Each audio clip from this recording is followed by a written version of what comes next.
Buonasera, bentrovati col notiziario di Prealpina.it che apriamo con la cronaca e un lato oscuro dell'estate. Incendio questa mattina a Gavirate, al chiosco del Belvedere, l'allarme è scattato alle 7. Vediamo il servizio curato da Barbara Zanetti.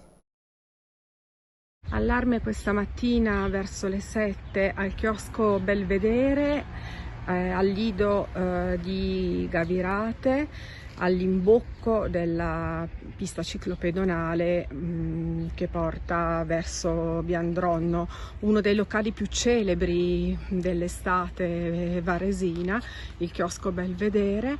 È stato protagonista di un incendio, ancora non è chiaro che cosa sia successo con precisione e soprattutto quali siano le cause. Si sa che una delle salette all'aperto che di solito ospitano i clienti all'improvviso ha preso fuoco. I vigili del fuoco di Varese sono intervenuti immediatamente, sono riusciti a circoscrivere le fiamme. I proprietari sono stati allertati e sono intervenuti subito sul posto. Come vedete, il resto della struttura è completamente agibile. Si cerca di far luce su quanto possa essere avvenuto. Apparentemente non c'è stato alcun cortocircuito e quindi saranno poi le indagini a stabilire che cosa possa essere accaduto.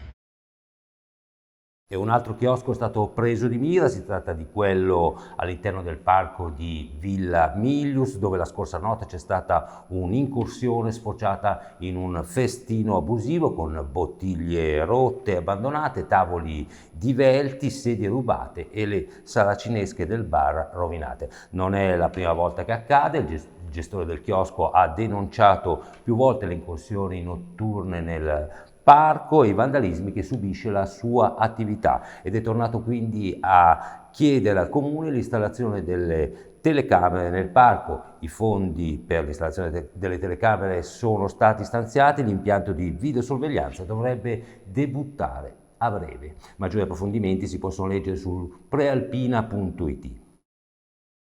E spostiamoci ora a Mannate, prosegue la caccia all'assassino di Carmela Fabozzi, la pensionata uccisa nella sua abitazione. In paese lo sgomento per una ferocia ai danni di una persona gentile e discreta. Vediamo il servizio curato da Elisa Polveroni. Siamo con Marco Fumarola, parrucchiere a Mannate, vicino alla chiesa di San Martino. Marco vedeva ogni giorno la signora Carmela passare davanti al suo negozio. Che ricordo ha? Ma è una persona abbastanza carina e gentile, mi salutava, però non è che la conoscessi di persona proprio intimamente. Ho scoperto da poco che era la mamma di un mio compagno di scuola che è morto da tanti anni e altre cose non posso dire perché non so come. A Mannate com'è il clima? Le persone si domandano che cosa No, sia beh, ci successo, sono ovviamente. sì, tutti si domandano chi sarà stato o chi fosse la persona che ha fatto questa cosa. E per il resto molte persone, specialmente qui intorno anche nella palazzina, sono abbastanza spaventati perché comunque non è mai successo a Mannate una cosa così violenta, diciamo. La Guardia di Finanza di Varese ha denunciato un imprenditore che avrebbe percepito 16.000 euro come sostegno per l'emergenza Covid presentando certificazione falsa. Vediamo di cosa si tratta nel servizio di Marco Croci.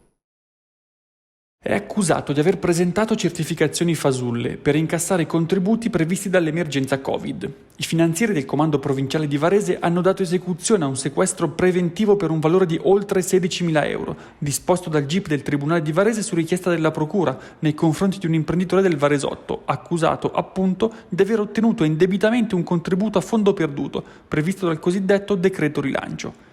Dall'analisi delle banche dati delle Fiamme Gialle, la compagnia di Gaggiolo ha rilevato anomalie nella domanda di contributo avanzata dall'imprenditore alla fine del primo lockdown, in particolare sul fatturato del mese di aprile 2019, apparso in proporzione troppo elevato. Da qui gli accertamenti che hanno permesso di individuare la documentazione fasulla e denunciare quindi l'uomo. A Cassano Magnago, sopralluogo alla tangenziale dove regna il degrado. Vediamo il servizio curato da Elisa Ranzetta. Una quindicina d'anni fa, quando si trattava di gettare le basi per la sua realizzazione, a Cassano Magnago i detrattori della tangenziale sud dicevano che sarebbe stata una cattedrale nel deserto. Ora che è più o meno a metà, camion e auto la utilizzano sempre più spesso e a questo punto completarla diventa una necessità, non solo in termini di traffico. Questo è lo scenario che si presentava l'altro giorno là, dove è atteso l'innesto dell'opera in via Primo Maggio, copertoni di camion, bottiglie, spazzature di ogni genere, sparsi da una parte e dall'altra, delle barriere poste ad indicare il punto in cui la nuova strada dovrebbe connettersi all'esistente. Un angolo che è diventato una vera e propria discarica. Dopo i disagi creati la scorsa settimana dal tir rimasto in panne sul Corvone, inoltre, torna pressante la necessità di proseguire con l'opera per eliminare quella curva dove un anno fa si era rovesciato un tir e che molti considerano pericolosa. Lunghe attese ai passaggi a livello che spesso restano abbassati anche 15-20 minuti prima che passi il treno. Il caso è stato segnalato anche da alcuni lettori, siamo andati oggi a verificare lungo la linea ferroviaria Milano-Varese-Laveno. Vediamo com'è andata nel servizio della redazione. Ecco, siamo al passaggio livello di Vedano lungo la linea Milano-Varese-Laveno di Trenord. Le sbarre sono abbassate da un quarto d'ora, è passato un treno diretto a Varese dopo che il passaggio a livello era già non transitabile da 10 minuti e ora si attende evidentemente il passaggio di un altro treno, questa volta verso Milano. L'attesa è lunga, sono quasi le 12:35. È agosto, il traffico è ridotto, ma in un giorno feriale, in altra stagione, sarebbe davvero un calvario. Perché così tanta attesa? Non sarebbe più logico, senza derogare alla sicurezza, abbassare le sbarre solo un paio di minuti prima del transito dei convogli? Questa è una perplessità che hanno segnalato anche alcuni lettori della Prealpina e non più tardi di un mese e mezzo fa c'era stata anche una protesta tra date, sostenuta anche dal sindaco, per il passaggio a livello, sempre su questa linea, rimasto giù per quasi mezz'ora. Sicuramente c'è un protocollo che indica quando bloccare la circolazione del traffico, certo che a volte la lunga attesa diventa incomprensibile. Varese, anche ad agosto, tir che restano incastrati in Viale Tamagno. Vediamo il servizio della redazione. Non c'è pace per via Tamagno a Varese, anche oggi un tir è rimasto bloccato. Intorno alle 14 il mezzo pesante ha imboccato la via. Il conducente, tradito dalle indicazioni del navigatore satellitare, si è accorto dopo poche centinaia di metri che da quella strada non sarebbe riuscito a uscire. Ha quindi innestato la retromarcia e ha percorso così il tratto fino al ritorno sul largo Flaiano. Nel frattempo sul posto è arrivata una pattuglia della polizia locale con gli agenti che hanno dirottato il traffico su via Lazio per consentire all'autista di compiere la manovra senza troppe difficoltà. L'episodio di oggi si aggiunge alla lunghissima serie di intoppi provocati in via Tamagno dai mezzi pesanti e i residenti tornano a chiedere al comune di installare segnaletica ben visibile.